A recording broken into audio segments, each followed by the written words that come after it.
मेरे प्यारे बच्चों, आरएनएम फिजिक्स में आप सभी का स्वागत है। अपने इलेक्ट्रोमैग्नेटिक थ्योरी की सीरीज में आज हम लोग पढ़ने जा रहे हैं energy density in electromagnetic wave in free space. तो डेंसिटी तो हमको पहले से पता है कि डेंसिटी क्या है। आपने पढ़ा है मास पर यूनिट वॉल्यूम इज डेंसिटी, और बोलते हैं density equal to mass upon volume. यहाँ क्या है? यहाँ है एनर्जी डेंसिटी, मतलब energy per unit volume is known as energy density. लेकिन किसकी एनर्जी डेंसिटी? Electromagnetic wave. तो इलेक्ट्रोमैग्नेटिक में दो चीज़ें हैं, इलेक्ट्रिक फील्ड और मैग्नेटिक फील्ड। यानी पहले हम इलेक्ट्रिक फील्ड की एनर्जी डेंसिटी लिखें। इलेक्ट्रिक फील्ड की एनर्जी डेंसिटी मतलब energy per unit volume in electric field, और फिर energy per unit volume in magnetic field. इन दोनों को सम अप करें, ऐड करें, तो क्या मिल जाएगी? Energy density of electromagnetic wave.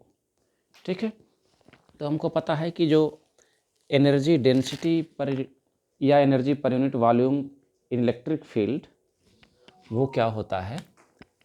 Since energy density कह लो, चाहे बोलिए एनर्जी डेंसिटी या energy per unit volume in electric field, generally हम इसको U से दिखाते हैं, तो इलेक्ट्रिक फील्ड के लिए UE यूज कर दें। It is half epsilon naught E square. ये आप इंटरमीडिएट से ही पढ़ के आए हैं कि किसी भी इलेक्ट्रिक फील्ड में एनर्जी पर यूनिट वॉल्यूम कितनी स्टोर्ड होती है? Half epsilon naught E square. ऐसे ही एनर्जी डेंसिटी और energy per unit volume in magnetic field क्या हो जाएगा? ठीक है, energy density similarly the energy density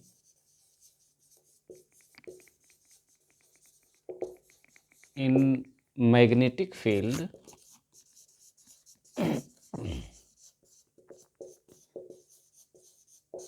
और मैग्नेटिक फील्ड के लिए हम B यूज करें तो UB हो गया half mu naught H square. तो per unit volume electric field की एनर्जी है half epsilon naught E square, per unit volume magnetic field की एनर्जी है half mu naught H square. तो दोनों को ऐड करेंगे क्या हो जाएगा? इलेक्ट्रोमैग्नेटिक फील्ड या इलेक्ट्रोमैग्नेटिक वेव की energy. So in electromagnetic field क्या बताएंगे कि in electromagnetic field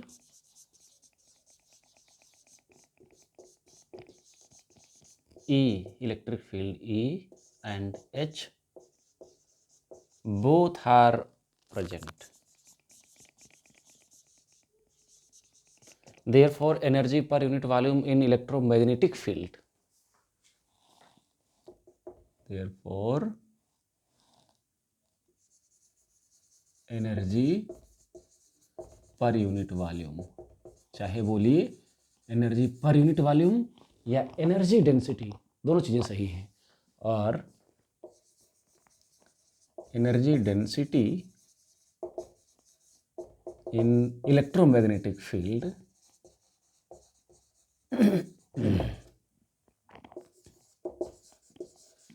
electromagnetic field में जो एनर्जी डेंसिटी होगी, ठीक है, वो क्या हो जाएगी? उसको हम U मान लें। सो U will be,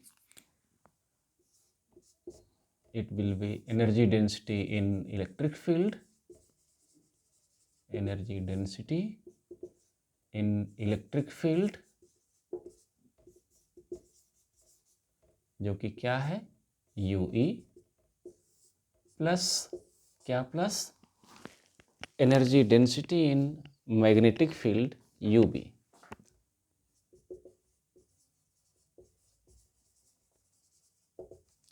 energy density in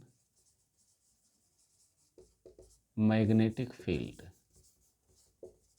UV. So UE will be UE plus UV. ये है energy per unit volume in electric field और ये है energy per unit volume in magnetic field. दोनों को ऐड कर लेते हैं यहाँ से, और U क्या हुआ, half epsilon naught E square plus half mu naught H square, equation 3। And कहाँ से हम लोग इसको पाए हैं, फ्रॉम इक्वेशन 1 से मिला हमको एंड इक्वेशन 2 से मिला। ओके, इन दो इक्वेशन से हमको मिला इलेक्ट्रोमैग्नेटिक फील्ड में जो एनर्जी स्टोर्ड है, यह कह सकते हैं this is energy density in plane electromagnetic wave. This is energy density, this is energy density in, कहाँ की एनर्जी डेंसिटी है, plane electromagnetic wave. This is energy density in plane electromagnetic wave.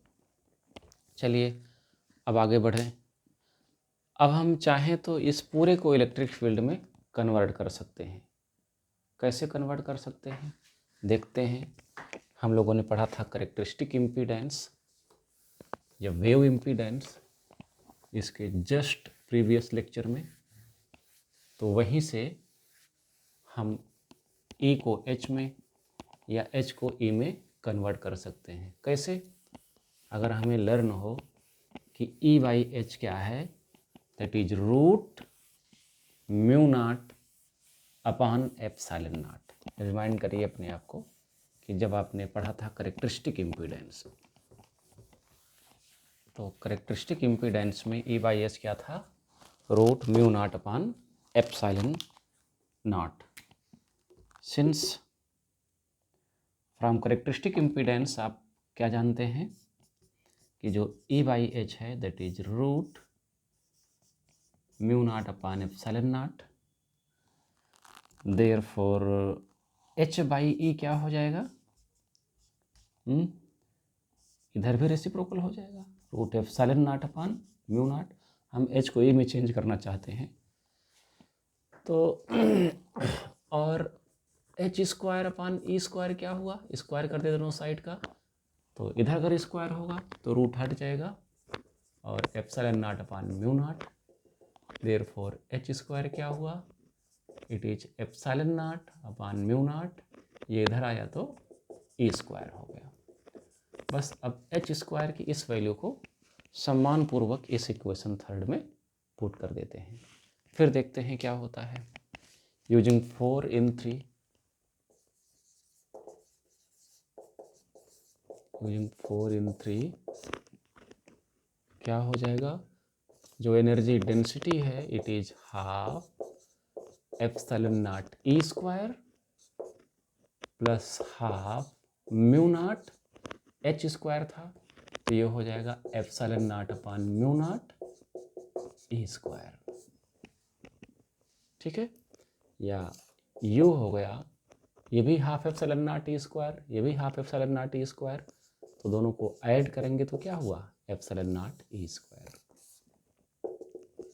यहाँ से कंक्लूजन निकल के आया कि जो एनर्जी डेंसिटी इलेक्ट्रोमैग्नेटिक वेव की है, ये energy per unit volume in electromagnetic field है, that is 2 times of the energy density in electric field. क्योंकि इलेक्ट्रिक फील्ड में जो एनर्जी डेंसिटी है that is half epsilon naught E square. तो ये इक्वेशन 1 में था आपका। तो कंपेयरिंग 1 and 5 एक कंक्लूजन हम लिख लें। कंपेयरिंग 1 and 5 क्या है, एनर्जी डेंसिटी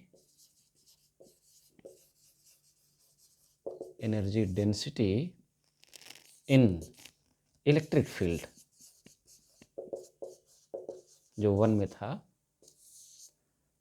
ये क्या है, UE it is half of energy density in electromagnetic field. जो इलेक्ट्रोमैग्नेटिक फील्ड की एनर्जी डेंसिटी है U, उसका हाफ होगा energy density of electric field.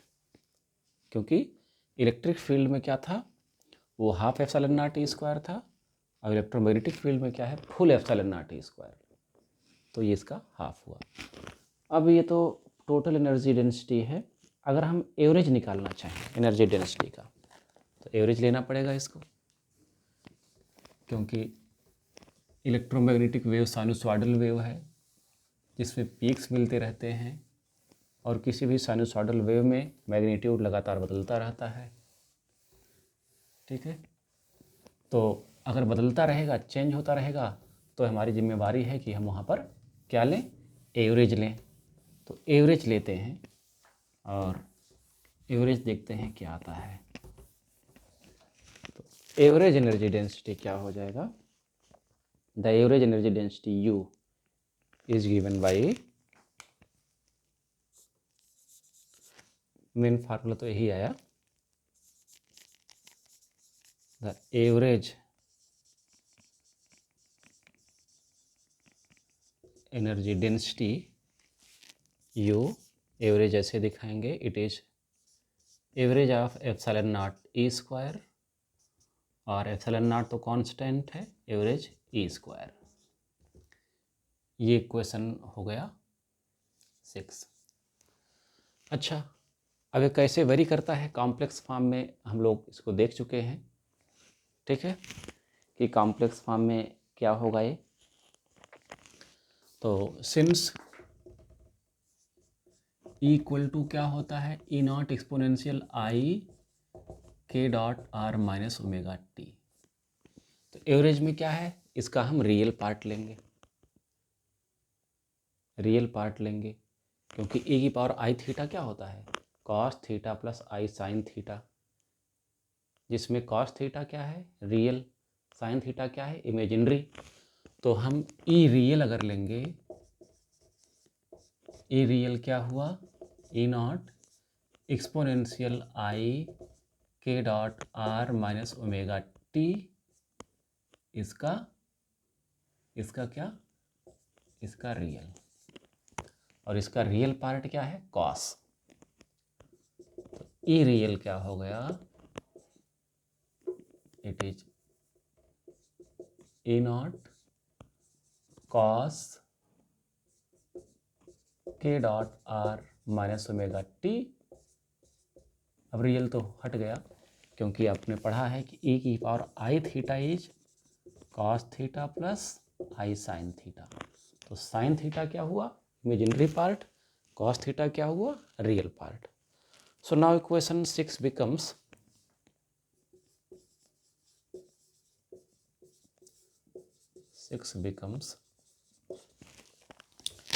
Average energy density U क्या हो गया, एप्सिलॉन नॉट, इसका स्क्वायर अगर करेंगे, ठीक है, तो इसका स्क्वायर हो जाएगा ई नॉट स्क्वायर कॉस स्क्वायर के dot r minus omega T, और कॉस स्क्वायर के dot r minus omega T होता है हाफ। कॉस स्क्वायर थीटा की जो एवरेज वैल्यू है क्या होती है, 1/2। So it comes out to be epsilon naught E naught square 1/2, क्योंकि इसकी जो एवरेज वैल्यू है this is 1/2। So this is average energy density half epsilon naught E square, E naught square, जहाँ A naught क्या है, peak value of electric field. ठीक है, it is peak value of electric field. तो ऐसे cases में जब value change होती हैं, तो हम क्या लेते हैं, आरएमएस वैल्यू लेते हैं। माइक्रो केस में क्या लेते हैं, आरएमएस वैल्यू लेते हैं। तो आरएमएस वैल्यू क्या है, सिंस ई आरएमएस, यहाँ आप बता सकते हो कि ई नॉट क्या है, peak value. It is peak value of electric field. तो ERMS क्या हुआ? It is E0/√2. तो यहाँ से E0 स्क्वायर क्या हो जाएगा? बाई 2 क्या हुआ? इसको स्क्वायर कर लिया, सो इट इज ERMS का स्क्वायर, क्योंकि यहाँ half epsilon not E0 square है। तो 1/2 E0 स्क्वायर क्या हुआ? 1/2 E0 स्क्वायर क्या हुआ? ERMS square. Now question 7 becomes, now question 7 becomes, जो एवरेज वैल्यू है आपकी एनर्जी डेंसिटी की, this is epsilon not ERMS square. Okay,